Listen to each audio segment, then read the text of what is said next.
দরদেতে আল্লাহ খুশি খুশি নবী দো জাহান আল্লাহুম্মা সাল্লি আলা সাইয়্যিদিনা মাওলানা মুহাম্মাদ ওয়া আলা আলিহি সাইয়্যিদিনা মাওলানা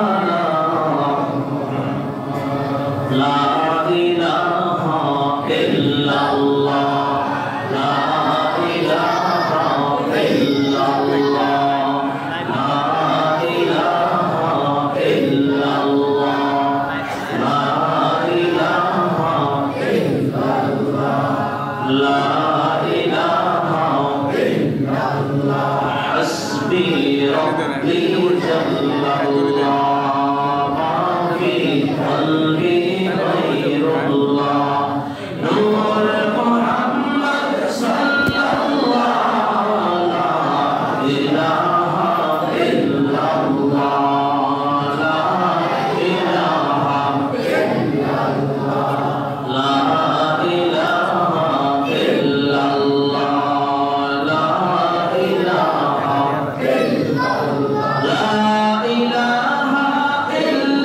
ইল্লাল্লাহ লা ইলাহা ইল্লাল্লাহ লা ইলাহা ইল্লাল্লাহ মুহাম্মদ লা ইলাহা ইল্লাল্লাহ লা ইলাহা ইল্লাল্লাহ আসমান জমিন গায়রুল্লাহ হাশর নাশর গায়রুল্লাহ শুধুই মাবুদ এক আল্লাহ পড়ি লা ইলাহা ইল্লাল্লাহ লা ইলাহা ইল্লাল্লাহ লা ইলাহা ইল্লাল্লাহ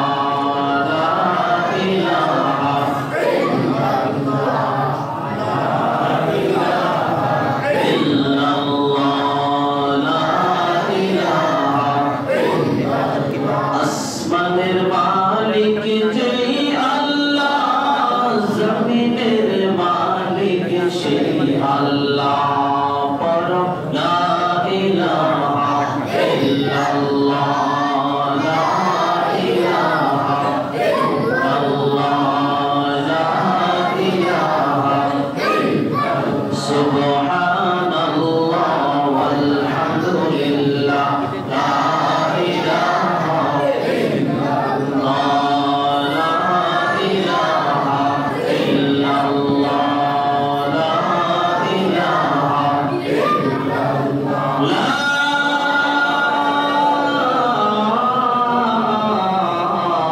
ইলাহা ইল্লাল্লাহ মুহাম্মাদুর রাসূলুল্লাহ সাল্লাল্লাহু আলাইহি ওয়াসাল্লাম। ঐতিহ্যবাহী ছাতিয়াপাড়া বাজার কেন্দ্রীয় জামে মসজিদে আজকে পবিত্র লাইলাতুন নিসফি মিন শাবানের রজনীতে বরকতময় এই রজনীতে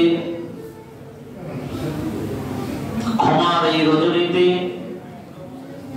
আল্লাহ সুবহানাহু ওয়া তাআলা আমাদেরকে শত সহস্র ব্যস্ততাকে উপেক্ষা করে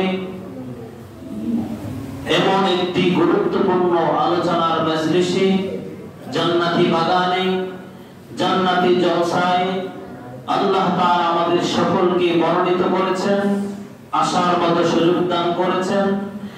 কোরআন হাদিসের আলোকে আলোচনা শোনার লক্ষ্যে উক্ত মজলিসে যে আল্লাহ তাআলা আমাদেরকে বসার মতো সুযোগ দান করেছেন, ওই রব্বে কারীমের মহান দরবারে রব্বে কারীমের মহান শানে আমরা সকলেই উচ্চ আওয়াজে কালিমাতুশ শুকর আদায় করছি। পড়ি আলহামদুলিল্লাহ, আওয়াজ দিয়ে পড়ি আলহামদুলিল্লাহ। আমরা শুকরিয়া আদায় করলাম কার? সর্ব হালতে শুকর শুকরিয়া হবে কার? ঘুমানোর সময়, খাবার গ্রহণ করার সময়, হাট বাজার করার সময়, চাকরি করার সময়, সুখের সময়, দুঃখের সময়, সর্বহালতে শুকরিয়া হবে একজনের, তিনি কে? আল্লাহ সুবহানাহু ওয়া তাআলা। কারণ আল্লাহ তাআলা তো এমন রব, যে রব আমাদেরকে সর্বহালতে আমাদেরকে নিয়ামত দিয়ে আল্লাহ তাআলা ভরপুর করে রাখছেন। বলেন না সুবহানাল্লাহ। নি'মাতাল্লাহি লা তুনসুহা। আল্লাহ তাআলা এত এত এত বেশি নিয়ামত আমাদেরকে দিয়েছেন যে আল্লাহ তাআলার নিয়ামত যদি আমরা গণনা শুরু করি, গণনা করে কারো পক্ষে শেষ করা সম্ভব নয়। পারবেন আল্লাহর নিয়ামত গুণে শেষ করতে পারবেন? কেউ পারবে না। আল্লাহ তাআলার নিয়ামতের ভিতরে আমরা এমন ভাবে আবুল বুকাচ্ছি যে আল্লাহ তাআলা আমাদেরকে হায়াত নামক একটা নিয়ামত দিয়েছে। নিয়ামত না? কথা বলেন মনোযোগী হন। আল্লাহ তাআলা আমাদেরকে হায়াত দিয়েছেন, এটা কি নিয়ামত না? যে ভাই আজকে দুনিয়া থেকে বিদায় নিয়েছে, ওই ভাই আর ইবাদত করার সুযোগ আছে? নাই। আল্লাহ তাআলা আমাদেরকে তাদের কাতারে দাঁড়িয়ে এতক্ষণ পর্যন্ত আমাদেরকে বাঁচিয়ে রেখেছেন। আমাদেরকে আজকে এই লাইলাতুল নিসফ মিন শাবানের রজনীর মতো একটা রজনী আমাদেরকে আল্লাহ তাআলা উপহার দিয়েছেন। এটা কি আল্লাহ তাআলার নিয়ামত নয়? এমন রজনীগুলো কি চাইলে পাওয়া যায়? আমরা এখানে যারা এসেছি, আমাদের মতো আরো অসংখ্য মানুষ বাহিরে, হাটে বাজারে, বাড়ি ঘরে অবস্থান করতেছে না? আল্লাহ তাআলা তাদের মধ্যে থেকে আমাদেরকে বাছাই করেছেন। তার মানে আল্লাহ তাআলা আমাদেরকে ভালোবাসেন। ঠিক না ভাই? ঠিক। আল্লাহ তাআলা আমাদেরকে মহব্বত করেন। আল্লাহ তাআলা আমাদেরকে তার হুকুম পালন করার জন্য মনোনীত করেছেন।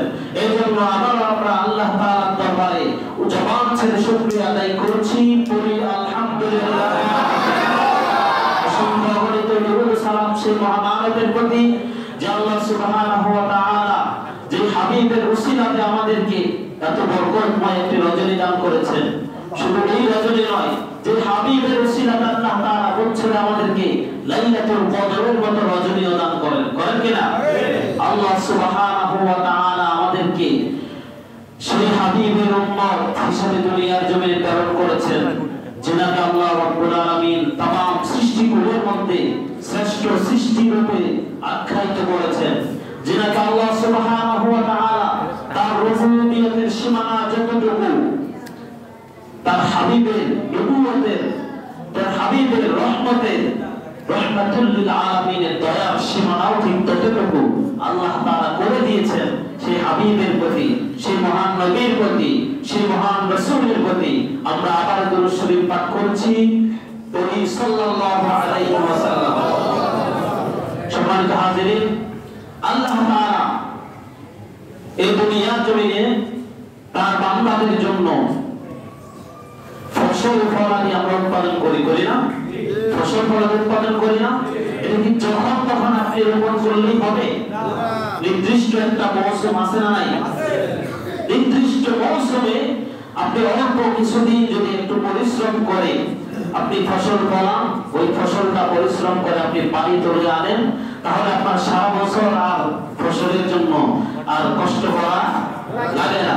অল্প কিছুদিন কষ্ট করলে সারা বছরের ফসল আল্লাহ তাআলা আপনার ঘরে উঠিয়ে আনার সুযোগ করে দেয়। আল্লাহ সুবহানাহু ওয়া তাআলা আখির নবী,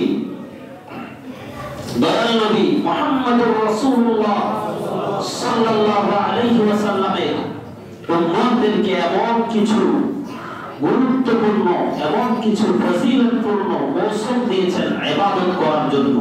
বান্দার হায়াত কম, আখির নবীর উম্মতের হায়াত কম।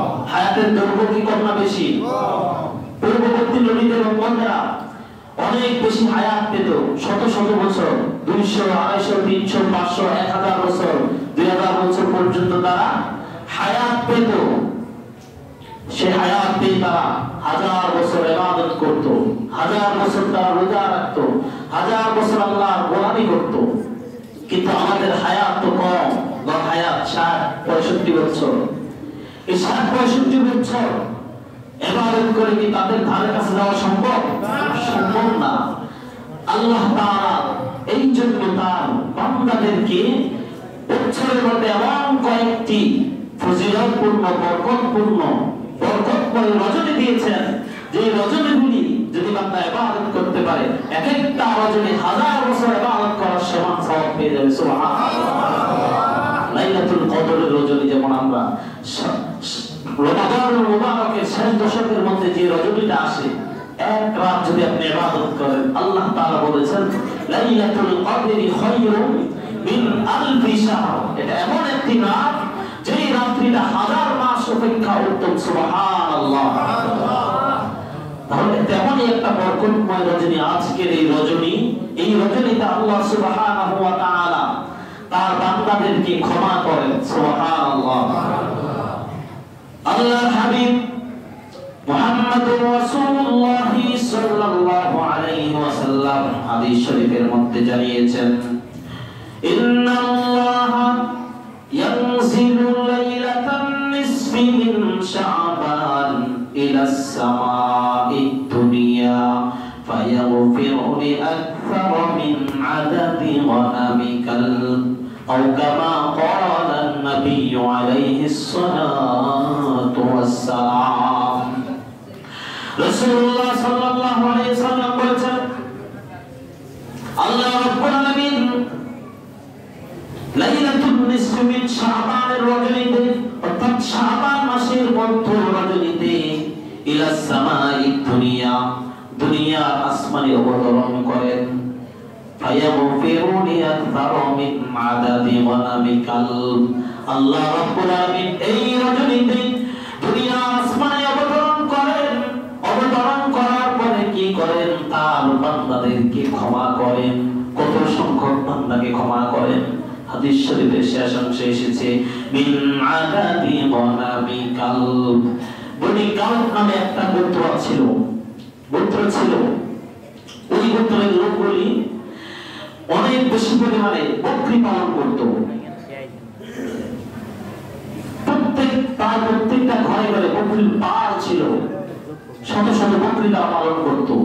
ওই গোত্রের সমস্ত গোত্রের লোকেরা যতগুলি বকরি ছিল, তাদের বকরির গায়ে যে পশম আছে, ওই পশমের সমপরিমাণ, ওই পশমের সংখ্যা সমপরিমাণ বান্দাদেরকে আল্লাহ সুবহানাহু ওয়া তাআলা এই রজনীতে ক্ষমা করে থাকেন। পড়েন না সুবহানাল্লাহ। আমাদের আওয়াজ দিয়ে পড়েন না সুবহানাল্লাহ। রাসূল সাল্লাল্লাহু আলাইহি ওয়াসাল্লাম জানিয়েছেন যে বনি কাউফ গোত্রের বকরির গায়ে যতগুলি পশম আছে, পশমের সংখ্যা সমপরিমাণ বান্দাদেরকে আল্লাহ রাব্বুল আলামিন এই লাইলাতুল নিসফি মিন শাবানের রজনীতে মাফ করে দেয়। সুবহানাল্লাহ। আমার ভাইরা, আল্লাহ সুবহানাহু ওয়া তাআলা লাইলাতুল নিসফি মিন শাবানের রজনীতে যারা ফাকুমু লাইলাহা, লাইলাতুল নিসফি মিন শাবানের রজনীতে যারা দাঁড়িয়ে দাঁড়িয়ে নামাজ আদায় করবে, ফাসুমু ইয়াওমাহা, পরদিন অর্থাৎ আগামী কালকে যেদিন আসছে ওই দিনটা তারা রোজা রাখবে। ফাইন্নাল্লাহ তাআলা ইয়ানজিলু ফিহা লিগুরুবিশ শামসি ইলাস সামাঈদ দুনিয়া। তারা রাত্রিতে কিয়ামুল লাইল আদায় করবে, তারা কোরআন তেলাওয়াত করবে, তারা ইবাদত বন্দেগী করবে, জিকির আজকার করবে, আল্লাহর কাছে তওবা ইস্তিগফার করবে, ক্ষমা প্রার্থনা করবে, কবর জিয়ারত করবে, দান সদকা করবে, অসহায় মানুষের পক্ষে খাবার করে দেবে। মানুষগুলি এই কাজগুলি করবে। আর কি করবে? ফাসুমু ইয়াওমাহা, পরবর্তী যে দিনটা আসছে ওই দিনটাতে তারা আল্লাহ রাব্বুল আলামিনের সন্তুষ্টি পালনের লক্ষ্যে, সন্তুষ্টি করার লক্ষ্যে তারা সিয়াম পালন করবে, রোজা রাখবে। ইলাস সামাঈদ দুনিয়া ফাইন্নাল্লাহ তাআলা ইয়ানজিলু ফিহা লিগুরুবিশ শামসি ইলাস সামাঈদ দুনিয়া।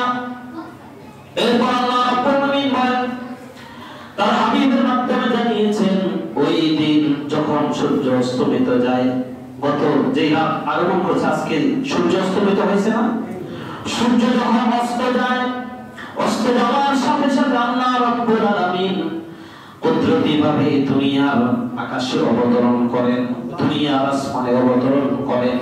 অবতরণ করার পরে তার বান্দাদেরকে ডেকে ডেকে বলেন, ও আমার বান্দা, তোমরা কে আছো আলামিন মুস্তাগফিরিন, আমার কাছে ক্ষমা প্রার্থনা করার জন্য কে আছো? আমি তোমাকে ক্ষমা করার জন্য প্রস্তুত হয়ে আছি। আমার বান্দারা, তোমরা যদি আমি আল্লাহ রাব্বুল আলামিনের কাছে আজকে এই রজনীতে ক্ষমা প্রার্থনা করো, আমি আল্লাহ রাব্বুল আলামিন জানিয়ে দিলাম ফাআগফিরালাহু, আমি আল্লাহ সুবহানাহু ওয়া তাআলা তোমাদেরকে ক্ষমা করে দেব। পড়েন না সুবহানাল্লাহ। আল্লাহর কাছে ক্ষমা চাইলে এই রাতে ক্ষমা পাওয়া যায়, ঠিক না? ঠিক। আমার কথা না, রাসূলের কথা। রাসূল সাল্লাল্লাহু আলাইহি ওয়াসাল্লাম হাদিস শরীফের মধ্যে জানিয়েছেন, আলা মুস্তারসিকুন ফাআরযুকাহু, ও আমার বান্দা, তোমরা কে আছো রিজিকের সংকটে ভুগছো? রিজিকের প্রয়োজন, রিজিকের প্রয়োজন আমাদের আছে না নাই? রিজিকের প্রয়োজন আছে না নাই? কার রিজিকের প্রয়োজন নাই? হাত উঠান। রিজিকের প্রয়োজন নাই আপনার? আছে। হাত উঠালেন কেন? মনোযোগ দিতে হবে, আলোচনায় মনোযোগী হতে হবে। রিজিকের প্রয়োজন আছে না? রিজিক মানে কি শুধু খাবার দাবার? গত জুমাতে আমি ব্যাখ্যা দিয়েছিলাম, রিজিক আপনার হায়াত, আপনার একটা রিজিক এর অংশ। আপনি সুস্থ আছেন, এটাও রিজিকের অংশ। আপনি বিপদে পড়তেছেন, সেটাও রিজিকের অংশ। খাবার খাচ্ছেন, রিজিকের অংশ। আজকে 1000 টাকা রুজি করেছেন, সেটাও রিজিকের অংশ। আপনি চাকরি করতেছেন, চাকরিটাও রিজিকের অংশ। আপনার বিবাহ হয়েছে, সেটাও রিজিকের অংশ। সন্তান হয়েছে, সেটাও রিজিকের একটা অংশ। রিজিকের বিভিন্ন সাইড রয়েছে। এই রিজিকের যাবত রিজিকের প্রয়োজন আল্লাহ তাআলা বলছেন, আলা মুস্তারজিকুন, ও আমার বান্দারা, কার রিজিকের প্রয়োজন? আমার কাছে যদি আজকের এই শাবান মাসের মধ্যে রজনীতে রিজিক প্রার্থনা করো, আমি আল্লাহ রাব্বুল আলামিন ফাআরযুকাহু, তোমার রিজিকের অভাব করি আমি দূর করে দেব। সুবহানাল্লাহ। আওয়াজ দিয়ে বলেন না সুবহানাল্লাহ। আমার ভাইরা, তাহলে আল্লাহ তাআলা এই রাত্রিতে রিজিক চাইলে রিজিক দেন। এরপরে আল্লাহ হাবিব সাল্লাল্লাহু আলাইহি সাল্লাম বলেছেন, আলা মুবতাদান ফাউআফিআহু, ও আমার বান্দারা, তোমরা কে আছো তোমাদের হতাশার মধ্যে আছো? কে আছো দুর্দশাগ্রস্ত? কে আছো হতাশাযুক্ত? কার কত হতাশা আছে, কত দুর্দশা আছে, কত দুশ্চিন্তা আছে? সকল দুশ্চিন্তাগুলো নিয়ে, সকল হতাশাগুলো নিয়ে, সকল দুর্দশাগুলো নিয়ে আমি আল্লাহর কাছে হাজির হয়ে যাও। আজকে এই রজনীতে সিজদায় পড়ে যাও। আজকে এই রজনীতে রুকুতে চলে যাও, সিজদায় চলে যাও, নামাজ আদায় করো। আমি আল্লাহর কাছে তোমার সব অভিযোগগুলি তুমি আমার কাছে উপস্থাপন করো। যত অভিযোগ তোমার আছে, অভিযোগগুলি দিতে দেওয়া শুরু করে দাও। তোমার চাকরি হচ্ছে না, আমার কাছে অভিযোগ দাও। চাকরি হয় না, হতাশ হয়ে না, দুর্দশাগ্রস্ত হয়ে না। তোমার বয়স হয়েছে, বিয়ে হচ্ছে না, আল্লাহর কাছে চাওয়া শুরু করে দাও। তোমার বিবাহ করেছো 5 বছর, 7 বছর, 10 বছর পার হয়ে যাচ্ছে, সন্তান হচ্ছে না, চাইতে হবে কার কাছে? সন্তান হয় না, চাইতে হবে কার কাছে? বাবার কাছে, কোন পীরের কাছে, কোন হুজুরের কাছে, কারো কাছে নাই। সন্তান দেওয়ার মালিক কে? একমাত্র সন্তান দেওয়ার মালিক কে? আল্লাহ ছাড়া কেউ সন্তান দিতে পারে? কোন তাবিজ, কোন বড় হুজুর, কোন পানি পড়া, তেল পড়া, লং পড়া, তালিম পড়া, কেউ সন্তান দিতে পারে না। সন্তান দিতে পারেন যিনি, তিনি হচ্ছেন আমার আল্লাহ। ওই আল্লাহ তাআলা কাউকে সন্তান দেয়, কাউকে দেয় না। কাউকে ছেড়ে দেয়, কাউকে মেয়ে দেয়, কাউকে শুধু ছেড়ে দেয়, কাউকে আবার শুধু মেয়ে দেয়, কাউকে কোনোটাই দেয় না। সকল ক্ষমতা কার কাছে? লিল্লাহি মুলকুস সামাওয়াতি ওয়াল আরদ ইয়াখলুকু মা ইয়াশা ইয়াহাবু লিমান ইয়াশাউ ইনাথা ওয়া ইয়াহাবু লিমান ইয়াশাউ যুকুর আও ইউযাওwijuhum যুকরানা ওয়া ইনাথা ওয়া ইয়াজআলু মান ইয়াশাউ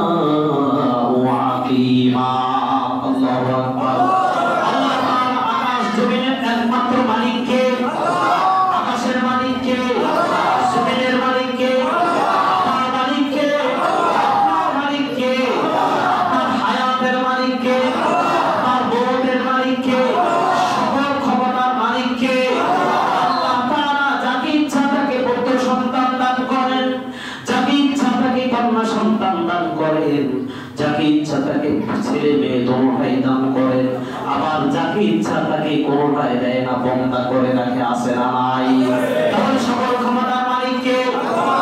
সন্তান না হলে চাইতে হবে কার কাছে? রজনীতে আপনার সন্তান হচ্ছে না, আপনি হতাশ হবেন না, নৈরাশ হবেন না, আল্লাহর কাছে চাইতে থাকেন।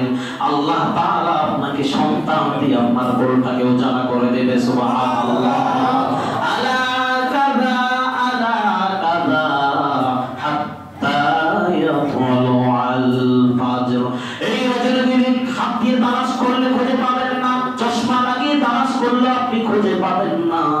বছরে একটা রজনী আসে, লাইলাতুল বরাতের রজনী, লাইলাতুল নিসফি মিন শাবানের রজনী। ফতোয়া না দিয়ে রাত্রিতে কাজে লাগানোর দরকার আছে না নাই? ফতোয়া দিয়ে মানুষকে দূরে সরাবেন না, কারণ এমন রজনীগুলো আছে বান্দা, এই রজনীগুলোতে যে যুবক নামাজ পড়ে না, ওই যুবকটাও নামাজের আধা ঘন্টা আগে ওযু করে প্রস্তুতি নিয়ে মসজিদে চলে আসে। আজকে বরাতের রজনী, আজকে আমার সকল অভিযোগগুলো আমি আল্লাহর কাছে দেব। জুমার দিন হুজুর বলেছে, খতিব সাহেব বলেছে, এই রজনীতে যদি ক্ষমা চায় আল্লাহর কাছে, ক্ষমা চাইলে আল্লাহ ক্ষমা করেন। আমি গোপনে অনেক পাপ করেছি, অনেক গুনাহ করেছি, কেউ জানে না। ওই যুবক জানে যে সে কি গুনাহ করেছে। গোপনে গোপনে গুনাহ করে, আছে না নাই? প্রত্যেকেই গোপন গুনাহ, প্রত্যেকের জীবনে গোপন গুনাহ আছে, আছে না? গোপন গুনাহগুলি সে আল্লাহর কাছে পেশ করার জন্য রজনীটাতে চলে আসে, যে আজকের এই রজনীটাতে আল্লাহ তাআলা ক্ষমা করে দেয়।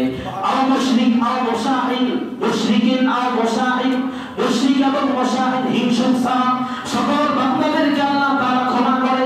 খতিব সাহেব জুমার আলোচনায় বলেছে, এই কথা তার মনে আছে, ওই কথা স্মরণ করে ওই যুবক চলে আসে এই রাত্রিতে ইবাদত করার জন্য। এই জন্য ফতোয়া দিয়ে মানুষকে দূরে সরানো যায় না। যুবকের অন্তরের মধ্যে আল্লাহর ভয় যখন ঢুকে যায়, ওই যুবক এই সবে বরাতের রজনী, লাইলাতুল নিসফি মিন শাবানের রজনীটাকে কাজে লাগানোর জন্য, আল্লাহর কাছে ক্ষমা প্রার্থনা করার জন্য মসজিদে উপস্থিত হয়ে যায়। আল্লাহর কদমে সিজদায় পড়ে পড়ে আল্লাহর কাছে কান্না করে ক্ষমা প্রার্থনা করে। সুবহানাল্লাহ। এই জন্য আল্লাহ রাব্বুল আলামিন তার হাবিবের মাধ্যমে জানিয়েছেন, আলা কাযা আলা কাযা হাত্তা ইয়াতুলু আল ফাজর। ও আমার বান্দা, তোমাদের কার কি প্রয়োজন, যত হালাল প্রয়োজন পড়ে আছে, ওই প্রয়োজনগুলি আমার আল্লাহর কাছে এক এক করে উপস্থাপন করো। তোমার প্রয়োজন যদি হয় পাহাড় সম পরিমাণ, আমি আল্লাহ তাআলার দেওয়ার সীমানা হচ্ছে আকাশ পরিমাণ। করেন না সুবহানাল্লাহ। আল্লাহর কাছে চাইতে দেরি, চাওয়ার মতো চাইতে যদি আপনি পারেন, আল্লাহ তাআলা দিতে আপনাকে সার্বক্ষণিক প্রস্তুত আছে। অবশ্যই অবশ্যই আল্লাহ তাআলা দিবে কি দিবে না? আল্লাহ তাআলা দিবে কি দিবে না? আল্লাহ তাআলা জানিয়েছেন, ইয়া ইবাদিয়াল্লাযীনা আসরাফু আলা আনফুসিহিম লা তাকনাতু মির রাহমাতিল্লাহ ইন্নাল্লাহা ইয়াগফিরুয-যুনুবা জামিআ ইন্নাহু হুয়াল গফুরুর রহিম।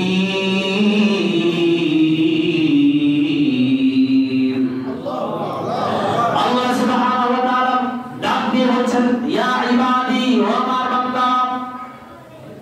আমরা আল্লাহ তাআলার বান্দা। এখানে সকলে আমরা কার বান্দা? আমাদের রব কে?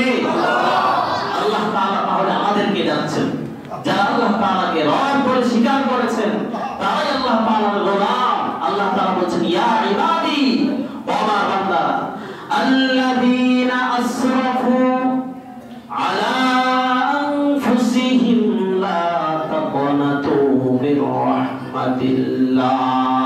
আল্লাযীনা আসরাফু আলা আনফুসিহিম, তোমরা যারা নিজেদের নফসের উপর জুলুম করেছো, অন্যায় করেছো, অপরাধ করেছো, গুনাহের পরিমাণ তোমার পাহাড় সম পরিমাণ হয়ে গিয়েছে, গুনার বোঝাগুলি তুমি নৈরাশ হইও না। আমরা নিজেরা নিজেদের নফসের উপর জুলুম করেছি। আল্লাহ তাআলা আমাদের জন্য নামাজ পড়াকে ফরজ করেছেন। জীবনে কত শত শত ওয়াক্ত নামাজ কাজা করেছি, করেছি না? এটা কি নফসের উপর জুলুম না? এই বিচার আল্লাহ তাআলা করবে কিনা? কিয়ামতের দিন ধরা খাবো কিনা? কি এটা কি এখন এখানে সীমাবদ্ধ থাকবে এই জানা, নাকি এই জানা আমার অন্তরের মধ্যে গেঁথে যাবে? অন্তরে এই কথাটা গেঁথে দিতে হবে যে জীবনে যে শত শত রাকাত নামাজ, শত শত ওয়াক্ত নামাজ আমি কাজা করেছি, আল্লাহ তাআলা কিন্তু আমাকে ধরবে। যে দিন থেকে আপনার নামাজ ফরজ হয়েছে ওই দিন থেকে আজকের এই ঈশা পর্যন্ত, আজকের এই মুহূর্ত পর্যন্ত কত ওয়াক্ত নামাজ আপনি কাজা করেছেন আপনিও জানেন না, আমিও জানি না, হিসাব আমার কাছে নাই।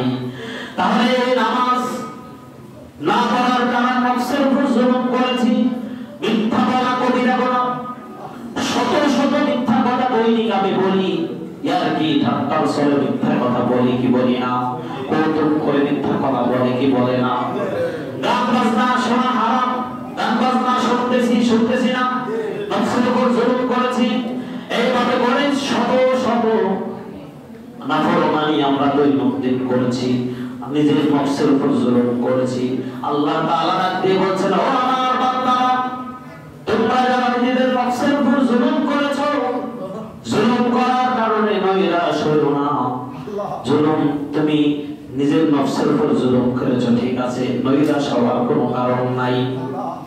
তোমার এই অপরাধগুলিকে তুমি স্বীকার করে স্বীকারোক্তি দিয়ে যদি আমি আল্লাহর কাছে হাজির হয়ে যেতে পারো, লা তাকনাতু মির রাহমাতিল্লাহ, আমি আল্লাহর থেকে নৈরাশ হইও না।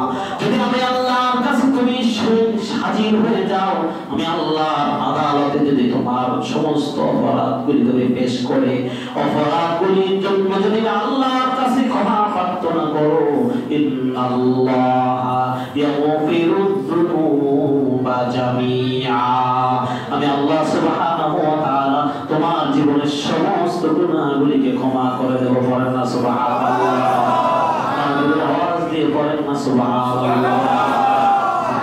লা ইলাহা ইল্লাল্লাহ, লা ইলাহা ইল্লাল্লাহ, লা ইলাহা ইল্লাল্লাহ, লা ইলাহা ইল্লাল্লাহ, লা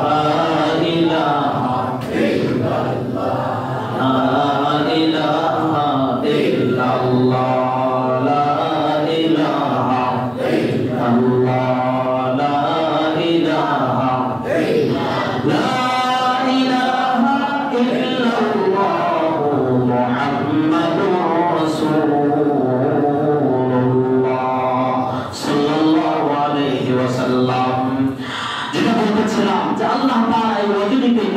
সমস্ত বান্দাদেরকে ক্ষমা করার জন্য প্রস্তুত হয়ে আছে, দেওয়ার জন্য প্রস্তুত হয়ে আছে। আল্লাহ তাআলার কাছে যদি আমরা চাইতে পারি, আল্লাহ তাআলা আমাকেও দিতে পারে, আপনাকেও দিতে পারে, পারে কি পারে না? তাহলে আমরা এখানে যারা আছি, কেউ কে হাত দিয়ে বলতে পারবেন আপনারা যে আমার জীবনে অপরাধ নাই, গুনাহ নাই, বলতে পারবেন? নামাজ কাজা নাই, মিথ্যা কথা গুনাহ নাই, আছে না? সকলেই আমরা অপরাধী। কি এটা স্বীকার করতে কষ্ট হবে? কার কাছে স্বীকার করবো? আল্লাহর কাছে। যদি নিজের অপরাধ করে স্বীকার করি, কোনো লজ্জা আছে? মানুষ কিছু দেখবে? কোনো মানুষ জানবেও না, বুঝবেও না, শুনবেও না যে আল্লাহ তাআলা লাতীফুন খবীর, যে আল্লাহ তাআলা আলিমুন বিযাতিস সুদূর। আল্লাহ তাআলার কাছে আমার অপরাধগুলি আমি অন্তরে আল্লাহর কাছে পেশ করে দেব, আল্লাহর কাছে স্বীকারোক্তি দিয়ে দেব, ক্ষমা প্রার্থনা করব। আজকে এই রজনীতে ক্ষমা নিয়ে আল্লাহর কাছ থেকে আমরা মসজিদ থেকে বিদায় নিব ইনশাআল্লাহ। এই রাত্রিতে আল্লাহ সুবহানাহু ওয়া তাআলা দুই শ্রেণীর মানুষ ব্যতীত সকল মানুষকে ক্ষমা করে। বলেন কয় শ্রেণীর মানুষ ছাড়া? কয় শ্রেণীর মানুষ ছাড়া সকলকে ক্ষমা করে? ক্ষমা করে না, তাহলে কয় শ্রেণীর মানুষকে? দুই শ্রেণীর মানুষকে ক্ষমা করে না। আসেন ওই দুই শ্রেণীর মধ্যে আমরা আছি কিনা একটু দেখে নিই, নাকি? যদি আমরা থাকি তাহলে ওই কাতার থেকে আমাদেরকে বের হয়ে আসতে হবে। কি বের হতে প্রস্তুত আছেন তো? বের হতে প্রস্তুত আছেন তো? দেখবো কে কে আমরা প্রস্তুত হয়ে আমরা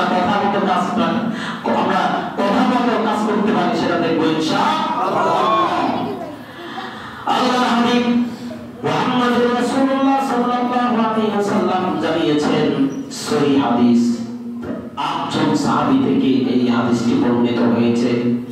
রাসূল সাল্লাল্লাহু আলাইহি ওয়াসাল্লাম বলেছেন, ইন্নাল্লাহা লা ইয়াত্তালিউ ফি লাইলাতিন নিসফি মিন শাবান ফায়াগফিরু লিজামি'i খালকিহি ইল্লা লিmushrikin আও মুশাহিন।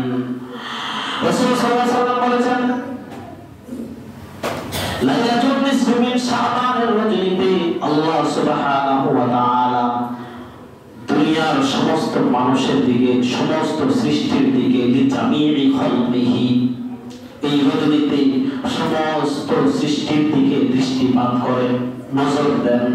আমার আপনার প্রতি এখন আল্লাহ তাআলার নজর আছে, দৃষ্টিপাত করেন। ফায়াগফিরু লিজামি'i খালকিহি, সকল মানুষদেরকে আল্লাহ রাব্বুল আলামিন ক্ষমা করে দেন। ইল্লা লিমুশরিকিন আও মুশাহিন, ইল্লা ব্যতীত, লিমুশরিকিন যারা মুশরিক, আও মুশাহিন যারা হিংসুক। মুশরিক এবং হিংসুক ব্যতীত আল্লাহ রাব্বুল আলামিন সকল মানুষগুলিকে, সকল জিনগুলিকে আল্লাহ রাব্বুল আলামিন এই রজনীতে ক্ষমা করে। সুবহানাল্লাহ, আওয়াজ দিয়ে বলেন না সুবহানাল্লাহ। ইল্লা লিমুশরিক, যে ব্যক্তি মুশরিক তাকে রজনীতে ক্ষমা করা হবে না, ক্ষমা করা হবে না। কাকে? যে মুশরিক। এখন আসে মুশরিককে, যে আল্লাহ তাআলার সাথে কাউকে শরীক করে, সেই মুশরিক। রিজিকের মালিক কে? আমরা বলছিলাম কে? আল্লাহ। রিজিকের মালিক আল্লাহ। এখন রিজিক আমরা আল্লাহর কাছে চাই না, বান্দার কাছে চাই। মনে করি যে আজকে আমি হারাম পথে টাকা যারা ইনকাম করে, মনে করি যদি আমি এই চাটুকারিতা না করি, জুলুম নির্যাতন না করি, বাটপারি সিটারি না করে যদি টাকা আনি, তাহলে ঘর করতে পারবো না। তাহলে তার চিন্তা কি ঘুষ দিয়ে ঘর করবে? ঘুষ না নিলে ঘর করা সম্ভব না। কারণ ঘুষ যদি না খাইতাম এই ঘর করা সম্ভব? যে বেতন দেয় সরকার, ওটা বাধ্য তো হয় না, বলে কি বলে না? ভাতের পয়সা জোগাড় করা কষ্ট, দান বাম না করলে এই হালত করা সম্ভব হতো না। তাহলে তার দান বামের প্রতি না কি আস্থা? আল্লাহর সাথে শরীক করছে, আল্লাহর প্রতি আস্থা নাই। আল্লাহ তাআলা আপনার রিজিক যেটা, সেটা আপনার জন্য সীমাবদ্ধ রেখেছেন। আপনি আব্দুর রহমান, আপনি আব্দুল করিম, আপনি আব্দুস সবুর, আপনি আব্দুস সালাম, আপনার জন্য একটা রিজিকের বরাদ্দ আছে না নাই? এই রিজিকটা আপনাকে আল্লাহ তাআলা মওতের আগে আপনাকে সম্পূর্ণ দেবেন, দেওয়ার পরে আপনার মৃত্যু দেবে। এর 1 সেকেন্ড আগে আপনার মৃত্যু হবে না, পরেও হবে না, ঠিক না বেঠিক? আপনার রিজিক আপনার জন্য বরাদ্দ করা আছে। যারা তাড়াহুড়া করবে, 2 নম্বরে পথ যারা অবলম্বন করবে, হয়তো তারা একটু আগে পাবে। আর যারা হালাল রাস্তায় অগ্রসর হবে, তাদেরকে একটু পরে হলেও সেই রিজিকটা দিয়ে দেওয়া হবে। সুবহানাল্লাহ। তাহলে আল্লাহর প্রতি আস্থা, বিশ্বাস রেখে যদি ধৈর্য ধরে আপনি হালাল পন্থায় অগ্রসর হন, আপনার বাজার আপনার কাছে ঠিকই আসবে, হালাল পথে আসবে, হারাম রাস্তায় যাওয়া লাগবে না। এই জন্য যারা মুশরিক, যারা সন্তান বাবার কাছে যায়, সন্তান হয় না, তাবিজের কাছে যায়, তাবিজের স্ত্রীকে তাবিজ খাওয়ায়, নিজে তাবিজ খায়, আছে না নাই? আছে না? আমি কি বানিয়ে বলছি? এই রোগী মনে হয় আমাদের এই এলাকায় নাই, আছে নেই? একটু মাথা কামাই শুনলে আমাদের তাবিজ ধরছে, বলে কি বলে না? পেট ব্যথা করে, মনে হয় তাবিজ মারছে, বলে না? যারা তাবিজ করে আরেকজনকে ক্ষতি করার জন্য, তাহলে সে ওই বান্দার হক নষ্ট করলো, বললো না? আমি যদি আপনাকে তাবিজ করে কষ্ট দেই, কুফরি করে কষ্ট দেই, তাহলে আপনার হক নষ্ট করলাম। আল্লাহ তাআলা বান্দার হক কখনো ক্ষমা করে না।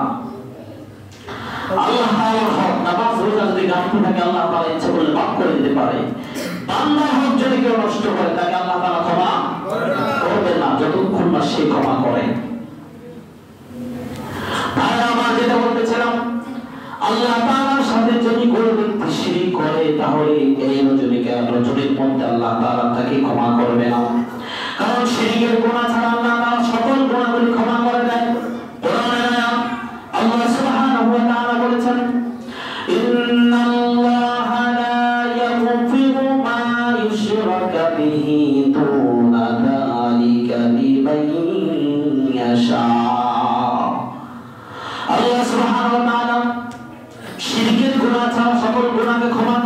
শিরকের গুনাহ কখনো ক্ষমা করে না, কারণ ইন্নাশ শিরকা লাযুলমুন আযীম, শিরকটা হচ্ছে মহা জুলুম, বড় জুলুম। আল্লাহর সাথে কাউকে শরীক করা হয়। আল্লাহ যে ক্ষমতার মালিক, ওই ক্ষমতায় মানুষ যখন অন্যকে আল্লাহর সাথে তুলনা করে শিরক করলো। ক্ষমতা একমাত্র মালিক হচ্ছে আল্লাহ, কোন মানুষের হাতে ক্ষমতা নাই। আমাকে সুস্থ করতে পারে কে? অসুস্থ বানাতে পারে কে? এই মুহূর্তে আপনাকে অসুস্থ বানিয়ে দিতে পারে কে? পারে না?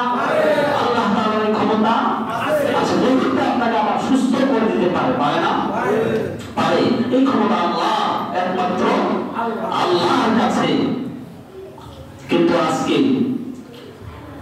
ক্ষমতা যখন আমরা পাই, ক্ষমতা পাওয়ার পরে এই কথাগুলো আমাদের মনে থাকে না। কি আমার কথা মনে কষ্ট হচ্ছে না? ক্ষমতা পাওয়ার পরে আমরা সব কিছু ভুলে যাই, যত কমিটমেন্ট আছে সব ভুলে যাই।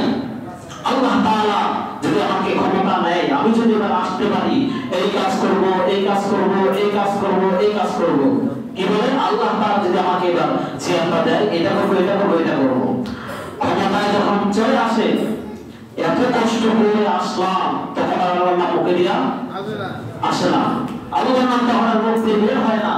এত কষ্ট